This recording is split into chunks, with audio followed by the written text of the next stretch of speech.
Hello students, आज की हमारी जो ये वीडियो है ये 12th क्लास के लिए होगी। और 12th क्लास में जो हमारा टॉपिक चल रहा है वो चल रहा है प्राथमिक क्रियाएं। और इस प्राथमिक क्रियाओं में हम पशुपालन, शिकार करना, वनों से लकड़ी इकट्ठा करना, भोजन संग्रहण का कार्य, यहाँ से लेकर के निर्वाह कृषि, रोपण कृषि, विस्तृत वाणिज्य अनाज कृषि, मिश्रित कृषि, डेयरी फार्मिंग, इन सभी के बारे में पढ़ चुके हैं। आज हम इसका लास्ट टॉपिक पढ़ने वाले हैं और इसके अंदर हमने पढ़ा था कि प्राथमिक क्रियाओं में खनन कार्य शामिल होता है। तो हम खनन कार्य के बारे में आज पढ़ेंगे। जो खनन होता है वो भी प्राथमिक क्रियाओं में ही शामिल होता है। तो आज खनन के बारे में पढ़ेंगे और मैं आशा करता हूँ कि आप सब ठीक होंगे। तो सबसे पहले बात करते हैं कि खनन होता क्या है। देखिए, जो खनन होता है ना भाई, उसका मतलब होता है कि ये जो पृथ्वी है, इस पृथ्वी की सतह के ऊपर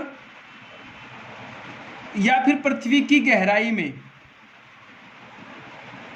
जो खनिज पाए जाते हैं ना, जो खनिज पाए जाते हैं, उन खनिजों को बाहर निकालने की जो प्रक्रिया होती है, बाहर निकालने की प्रक्रिया को हम क्या कहते हैं भाई? खनन कहते हैं। ठीक है ना।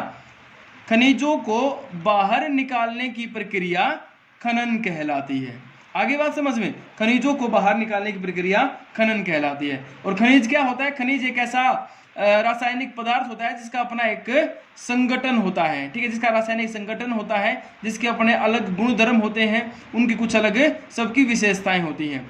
और खनिजों में हम क्या क्या शामिल करते हैं? धात्विक खनिज और अधात्विक खनिज हमने पढ़ा है। ठीक है, उसमें हमने कोयला है, पेट्रोलियम है, सोना, चांदी, लोहा, तांबा, ये सब खनिजों के अंदर शामिल होते हैं भाई।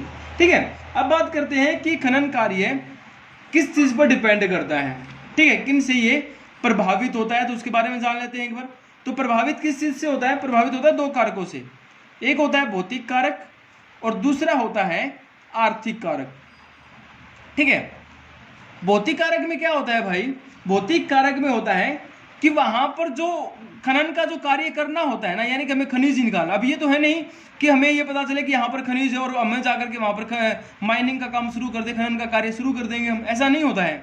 खनन कार्य करने से पहले हमें कुछ चीजों का ध्यान रखना होता है। सबसे पहले इसमें भौतिक कारक में क्या आएगा कि जो खनिज निकालने वाले हैं ना, खनिज निक्षेप जो है, यानी कि खनिजों के जो अवसाद हैं, उनका आकार कितना बड़ा है, ये सबसे जरूरी होता है। ठीक है ना। खनिजों का जो आकार है वो कितना बड़ा है, ये देखना पड़ेगा। अब ये हो कि खनिज अगर मान लो बहुत थोड़ी मात्रा में है और उसके ऊपर लगने वाला जो खर्च है ना वो ज्यादा हो जाए, तो फिर उस खनिज का फायदा क्या होगा? क्योंकि उसके ऊपर लागत जो है वो बहुत ज्यादा हो चुकी है, तो इसलिए हम ये कार्य नहीं करेंगे। अब दूसरी बात पढ़े इसके अंदर हम, इसी में देख लो कि खनिज जो है वो किस कैटेगरी के अंतर्गत आता है, किस प्रकार का खनिज है। एक तो हो बहुमूल्य खनिज, मात्रा कम हो लेकिन बहुमूल्य खनिज हो, उसको निकालने में फायदा होगा। ठीक है, उसके बाद वो खनिज जो है वो कहां पर पाया जाता है, कितनी गहराई में पाया जाएगा, ठीक है, उसकी स्थिति क्या है। अगर वो मान लो ऊपरी सतह पर है या फिर वो ज्यादा गहराई में है, तो वो उतना ही मूल्यवान होना भी जरूरी है। ठीक है, क्योंकि खनिज को निकालने के लिए जो खनन का कार्य किया जाता है उसके ऊपर लागत जो होती है ना बहुत ज्यादा आ जाती है भाई। ठीक है, तो उस लागत को साथ में जोड़ा जाता है जो अब हम खनिजों को बाहर निकालते हैं। ठीक है, अब आर्थिक कारक में देख लेते हैं। सबसे पहले क्या होगा, हम उसी चीज को निकालते हैं भाई जिसकी डिमांड होती है, जिसकी मांग होती है। तो सबसे पहली बात क्या है? मांग होना, खनिज की मांग होना। ठीक है, आसपास के मार्केट के अंदर या इंटरनेशनल लेवल के ऊपर उसकी मांग होनी चाहिए, डिमांड होनी चाहिए, तभी हम किसी भी मिनरल्स को, किसी भी खनिज को बाहर निकालते हैं। ठीक है, उसके बाद क्या है, हमारे पास उस खनिज को बाहर निकालने की सबसे पहले क्या है? तकनीक होना, यानी कि टेक्नोलॉजी होना, तकनीकी ज्ञान होना। ठीक है, टेक्नोलॉजी की नॉलेज होना।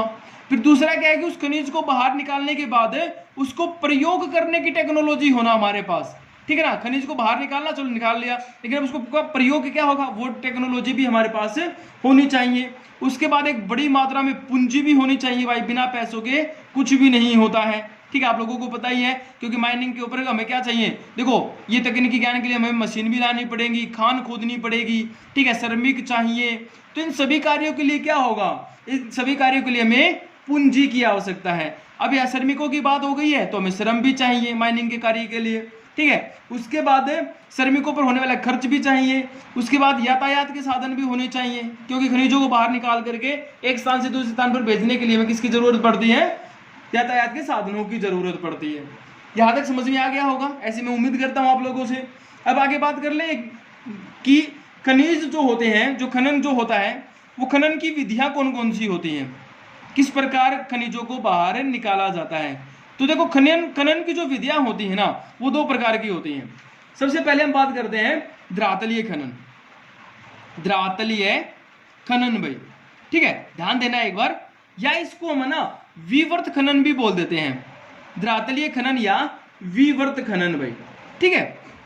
अब ये क्या होता है, देखो धरातल का मतलब क्या है कि पृथ्वी जो है ना, पृथ्वी का जो ऊपरी जो भाग है, ऊपरी जो सरफेस जिसको हम बोलते हैं, जिसको हमें पर्पटी बोलते हैं, मान लो ऊपरी सतह के ऊपर क्या था, धरातल के ऊपरी कम गहराई के अंदर मान लो कोई खनिज मिल जाए, और उसको हम चट्टान को तोड़ करके, काट करके या खुरच करके उस खनिज को जब हम आसानी से प्राप्त कर लेते हैं ना, धरातल से आसानी से प्राप्त कर लेते हैं, तो उस प्रक्रिया को हम क्या बोलेंगे, विवर्त खनन या धरातलीय खनन बोलेंगे, क्योंकि हमने धरातल में ही कम गहराई से ही क्या कर लिया है, खनिजों को बाहर निकाल लिया है, खनन की प्रक्रिया पूरी कर ली है, तो विवर्त खनन या धरातलीय खनन वो कहलाएगा, ठीक है। दूसरा अपना क्या है, दूसरा है अपना भूमिगत खनन, ठीक है, भूमिगत या कूपकी खनन भाई, कूपकी खनन, कूपकी का मतलब क्या है, कूपक, ठीक है, और कूपक का मतलब क्या होता है, कुआं, ठीक है, और कुआं कहां होता है, गहराई में होता है, ठीक है, या भूमिगत मतलब भूमि के अंदर, ठीक है, इसको इस प्रकार याद कर सकते हैं हम, भूमि के अंदर भाई। अब इसमें क्या है, इसमें यह कहना चाहता है कि जिस खनिज को निकालने के लिए हमें अधिक गहराई में जाना पड़े, ठीक है, अधिक गहराई में जाना पड़े, जिसके लिए हमें गहरे गहरे कुएं खोदने पड़े, गहरी खान खोदनी पड़े, ठीक है, उसको हम क्या बोलेंगे, उसको बोलेंगे हम कूपकी खनन बोलेंगे, ठीक है। इसमें तो क्या होता है, इसमें ऊपरी सतह के ऊपर धरातल के अंदर जैसे कोई भी धात्विक खनिज जो होता है वो मिल सकता है हमें, ठीक है, मैग्नीज हो गया, बॉक्साइट हो गया, ठीक है, या दूसरे तांबा भी हो सकता है, ठीक है। लेकिन यहाँ पर क्या है, जैसे कोयला है, पेट्रोलियम है, प्राकृतिक गैस है, वो खास करके बहुत अधिक गहराई में मिलते हैं, तो उनके लिए हमें क्या करना पड़ता है, उनके लिए हमें कुएं खोदने पड़ते हैं, और कुएं खोदने के लिए उनके में होता है ड्रिलिंग का काम, यानी कि जिसको हम बोलते हैं प्रवेदन का कार्य, ड्रिलिंग, ठीक है, जो गहरे कुएं होते हैं और उन कुओं के अंदर से हम इसमें से खनिजों को निकालते हैं। सबसे अब इनमें कोई पूछ ले कि खतरे वाला कौन सा है, तो भूमिगत खनन जो कूपकी खनन होता है ना, ये सबसे खतरे का होता है, इसके अंदर कई बार आग लग जाती है, ठीक है, श्रमिकों की जान जो होती है वो जोखिम में होती है, खर्चा सबसे ज्यादा आता है, ठीक है। तो भूमिगत खनन ये जो होता है ना, ये ठीक है, अपने ऊपरी धरातल से ज्यादा गहरी खान नहीं खोदनी पड़ती, हमें खनिज जो है वो प्राप्त हो जाते हैं।